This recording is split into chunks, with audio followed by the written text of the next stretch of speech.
F to die in a brutal galactic war, the alien little girl cried to the only human soldier to save her. The battlefield was painted in ash and flame. Charred metal twisted in the winds of a dying world. The cries of the wounded mingled with the groans of collapsing starcraft, while the skies above still flickered with distant artillery strikes. Sergeant Darius Venn moved cautiously through the wreckage, his armor scorched and his visor cracked. He had been separated from his unit during the retreat from Kareth 9, a planet meant to be neutral, until both the Thyri and the Volcari broke every accord and turned it into a slaughterhouse. "Command, this is Venn," he said into the static of his comm, still alive. "Heading north through Sector 7. Civilians may be trapped. Request evac beacon." Only silence responded.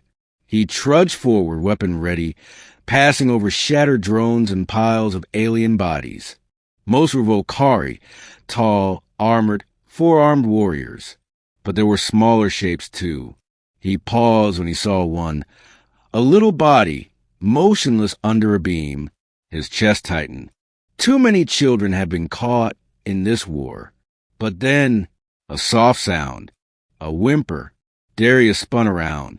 A small figure peeked out from behind a wreck support strut, eyes wide with fear and coated in grime. Her skin shimmered faintly lavender, with thin blue lines glowing dimly across her forehead and cheeks, a Thyri child. She was clutching a char doll in one hand. Her other hand was covered in blood. Darius slowly lowered his rifle. Hey, little one, you're alive." Her lip trembled. "Ain't you human?" He knelt. "That's right. I'm not going to hurt you. I'm here to help." She didn't run. In fact, her legs buckled, and she fell forward with a pitiful cry. He caught her. Her name, as he later learned, was Kayla. She was 7. Her family had fled the city before the bombing, but they were struck mid-flight. She remembered the crash, the screaming, then silence. Days passed. No one came. "I waited," she murmured as he carried her through the rubble. "I waited for Mama, for Papa, but only the fires came." "You don't have to wait anymore," Darius said, wrapping her in the emergency thermal blanket from his pack. He couldn't leave her. She was too weak to walk, and too fragile to survive another night in the open. She clung to his neck as he moved. Despite her fear of humans, despite the war, something in her had already known he wouldn't hurt her. As dusk fell, Darius found shelter beneath the remnants of a half-buried bunker. He patched her wounds as best he could. His medkit wasn't meant for alien physiology, but some things were universal. Disinfect, wrap, comfort. She winced but never cried out again. "Why'd you save me?" she asked finally, looking up at him with tear-reddened eyes.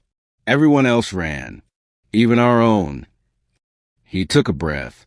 "Because no child should be left to die alone. Not yours. Not mine." She blinked. "You had a child?" "Once." He looked away. "Long time ago." They didn't speak for a while after that. The night howled with distant machines. Darius stayed awake, rifle in hand, eyes fixed to the dark.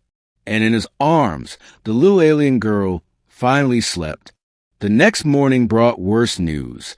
Scanners detected a hostile patrol heading their way. A Volcari sweep unit, searching for survivors or targets. Darius's armor pinged red. He had maybe 10 minutes. He looked at Kayla. She was drinking water from a ration pouch, eyes still half-lidded. "We have to move," he whispered. "Now." She didn't protest. She nodded. Darius moved fast, keeping to the shadows of ruined towers and scorched craters. Kayla clung to his back, light as air, not making a sound. She didn't need to be told how serious this was. When the patrol came closer, he ducked behind a ridge of metal and rubble. Footsteps, mechanized breathing. 3 Volcari soldiers.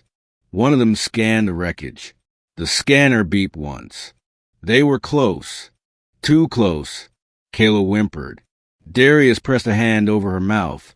Gently. Shoo. Just a little longer. But it was too late. One of the Volcari turned. He had spotted the heat signature. Darius cursed and opened fire. The firefight was brutal. His rounds tore through the first Volcari, but the others responded with brutal precision. He rolled, dodged, grabbed Kayla, and ran. A blast grazed his leg. He stumbled, pain blooming. But he didn't fall. He kept running. Not for his life. For hers. He found cover in a collapsed sewer pipe. Breathing hard, he pulled her close. She was sobbing now. I'm sorry. I made noise. No, Kayla. It's not your fault. He touched her cheek gently. You did great. Her tears slowed. Then something strange happened. She pressed her glowing fingers against his wounded leg. Don't move, she whispered.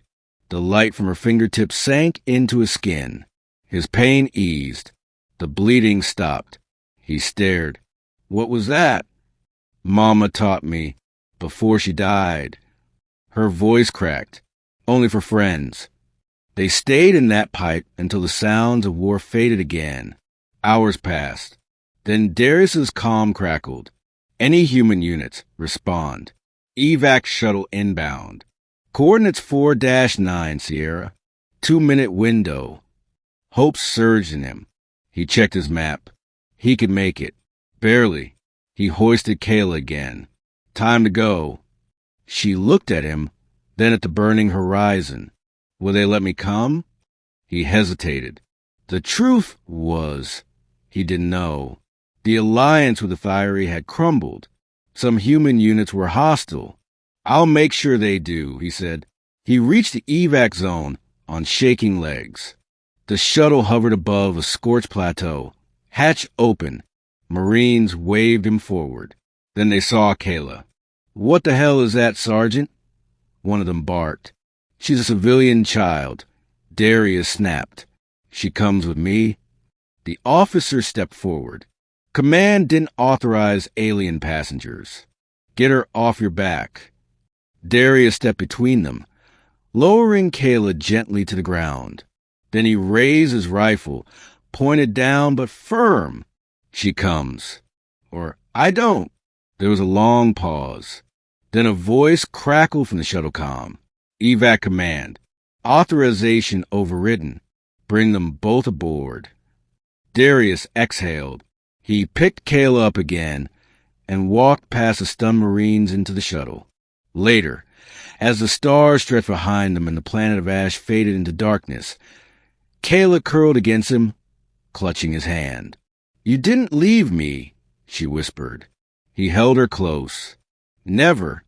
In a galaxy that had gone mad, in a war that had taken everything from both of them, this small act of mercy, of humanity, burned brighter than all the stars, and neither of them would ever forget it.